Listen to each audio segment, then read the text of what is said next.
श्री राम जय राम जय जय राम।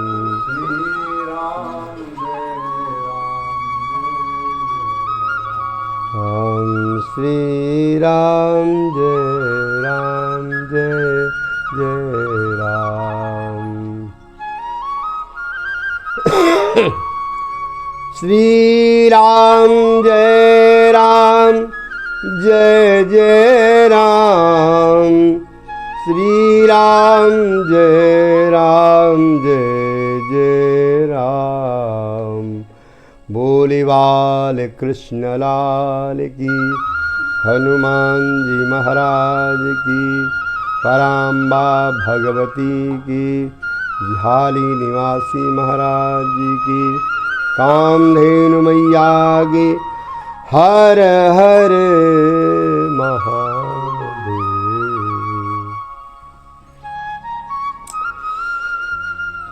यं ब्रह्मा वरुणेन्द्र रुद्रमरुता स्तुवन्ति दिव्यैस्तवैः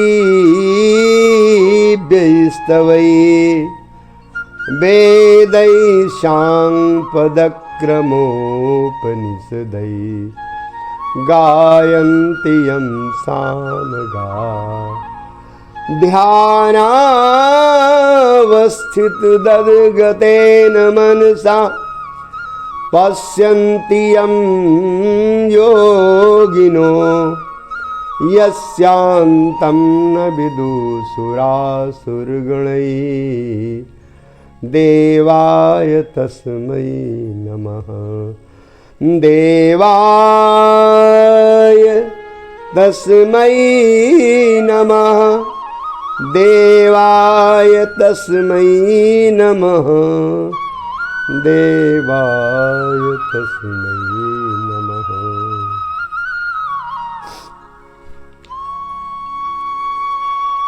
एक बार भगवान शिव अपने कैलाश की उपत्यका में मौज में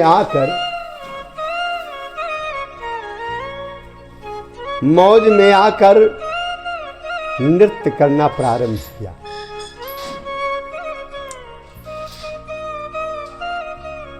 उस नृत्य के समय ही बाणासुर भगवत दर्शन करने के लिए कैलाश पर पहुंचे।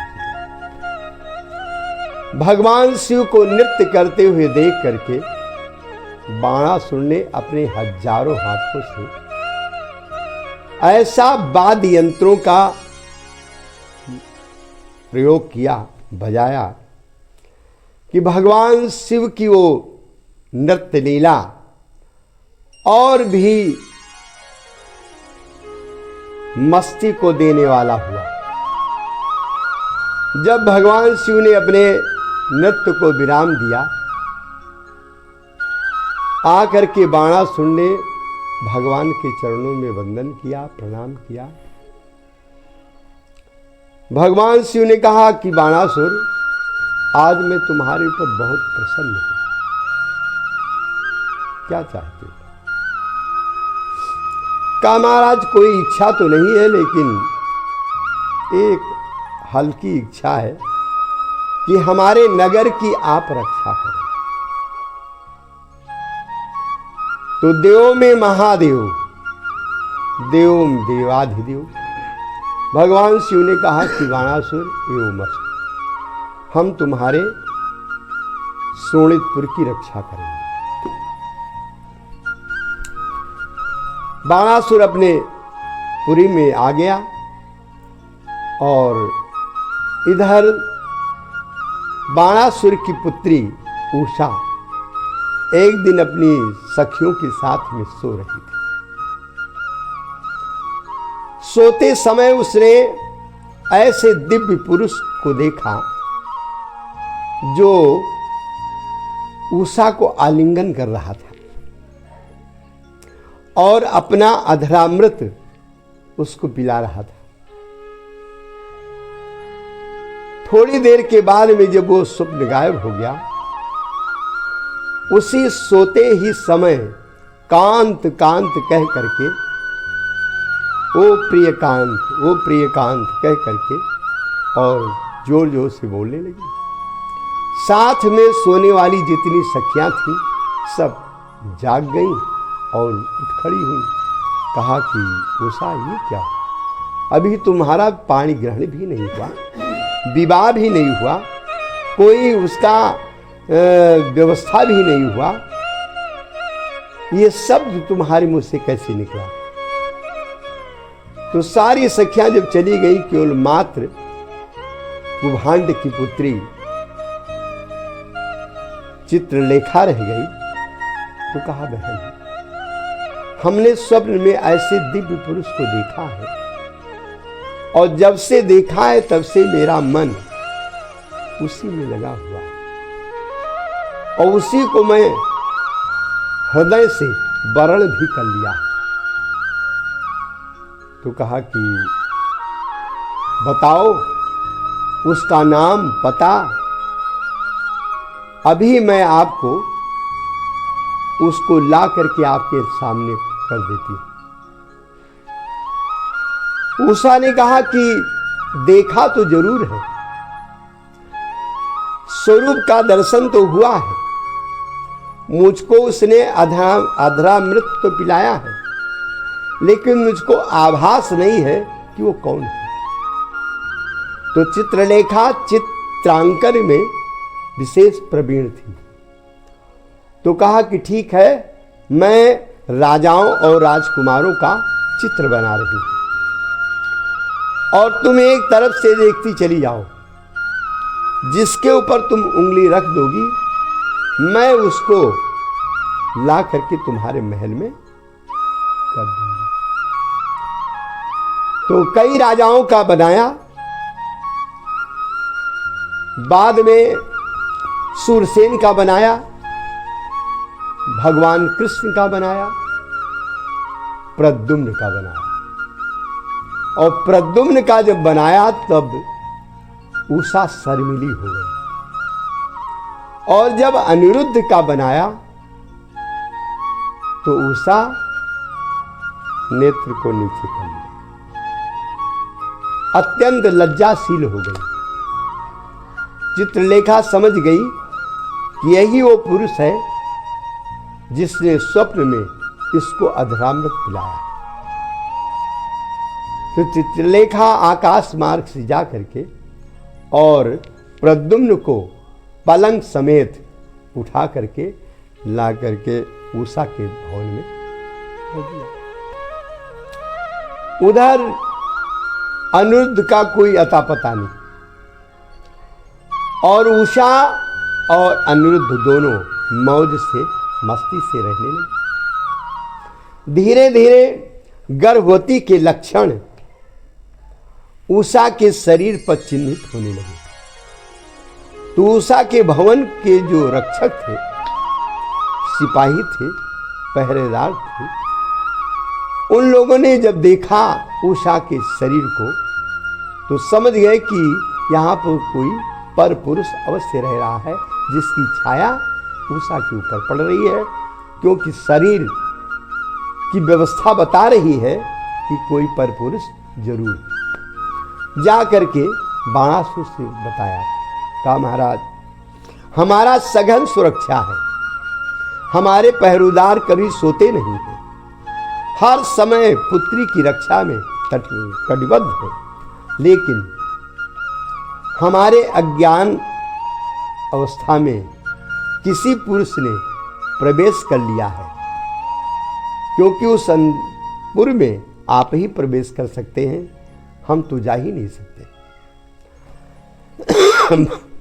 बाणासुर ने तत्काल अपनी नंगी तलवार लेकर के अपने रक्षकों के साथ में और उषा के भवन में प्रवेश किया। उस समय महाराज उस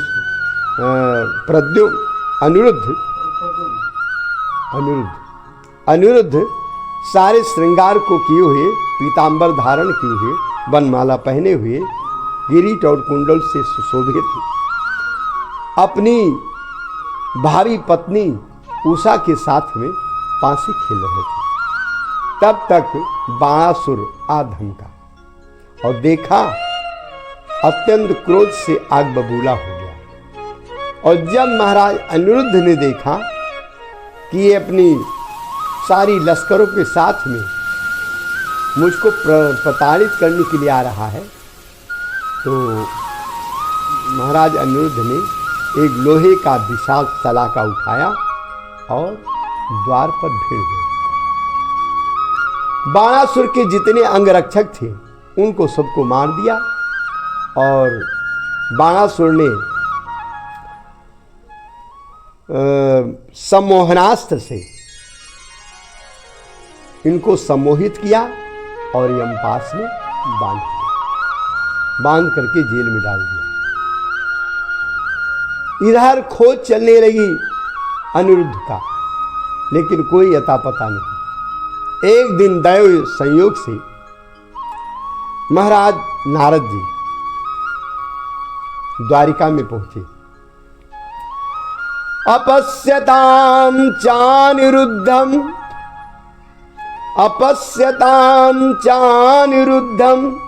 तद्बंधूनाम च भारत। इस समय अनिरुद्ध नहीं दिखाई पड़ते, तो भगवान कृष्ण ने कहा कि आज कई दिनों से, कई महीनों से वो हमको भी नहीं मिले हैं। चत्वारो वार्षिका मासा सोचिताम का 4 मास हो गए और अनिरुद्ध का कोई अता पता नहीं। तब देवर्षि नारद ने कहा कि भगवान, इस समय अनिरुद्ध शोणितपुर में बाणासुर के जेल में पड़े हुए और बाणासुर ने उनको जेल में डाल दिया। सारे घटनाक्रम को नारद जी ने उजागर किया और फिर भगवान कृष्ण की आज्ञा लेकर के वहां की यदुवंशी अन्य विशाल सेना लेकर के और शोणितपुर को घेर लिया। लेकिन भगवान शंकर ने वचन दिया था कि मैं तुम्हारी शोणितपुर की रक्षा करूंगा, इसलिए भगवान शंकर भी अपने पूरे लाव लश्कर के साथ में नंदी और गणेश, खड़ानन सब लोग अपनी अपनी सेना लेकर के और पहुंच गए। और वो जो संग्राम हुआ बहुत ही भयानक घनघोर संग्राम हुआ। भगवान कृष्ण शंकर से भिड़ गए, बलराम कुष्मांड से भिड़ गए, नंदी सात्यक से भिड़ गए और जितनी सेनाएं थी आपस में भिड़ करके और विशाल एक संग्राम हुआ। भगवान शंकर ने भगवान कृष्ण के ऊपर तमाम अस्त्रों और शस्त्रों का प्रयोग किया। वरुणास्त्र का प्रयोग किया, ब्रह्मास्त्र का प्रयोग किया और वायव्यास्त्र का प्रयोग किया, लेकिन भगवान उसके विपरीत जो शस्त्र थे प्रयोग करके सारे शस्त्रों को निष्फल बना दिया। अंतिम में भगवान ने जिम्भड़ास्त्र अस्त्र का प्रयोग किया, जिसके फलस्वरूप भगवान शंकर को जमुहाई आने लगी और एक किनारे लग गए, बैठ गए। और इधर भगवान फिर श्री कृष्ण ने सारी सेनाओं का विनाश किया।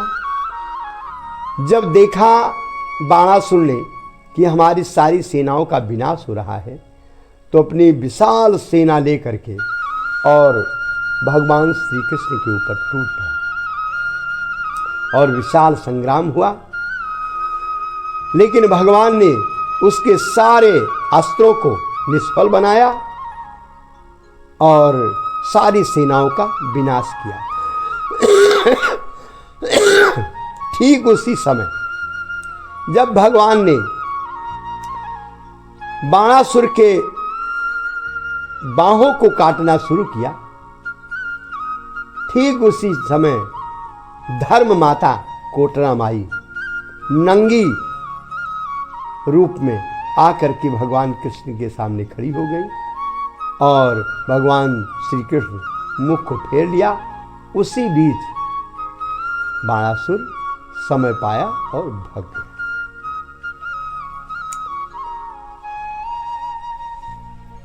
जाकर के फिर अपना व्यवस्था किया और फिर घमासान युद्ध हुआ।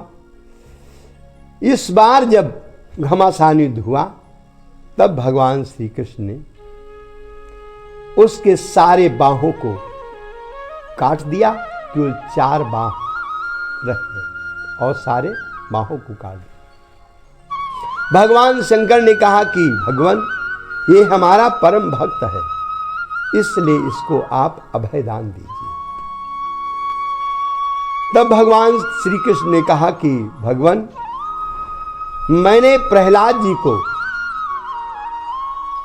वचन दिया था कि अब तुम्हारे वंश में किसी का वध नहीं करूंगा, इसलिए भगवान आपकी कृपा और मेरा वचन, अब बाणासुर को का वध नहीं करूंगा।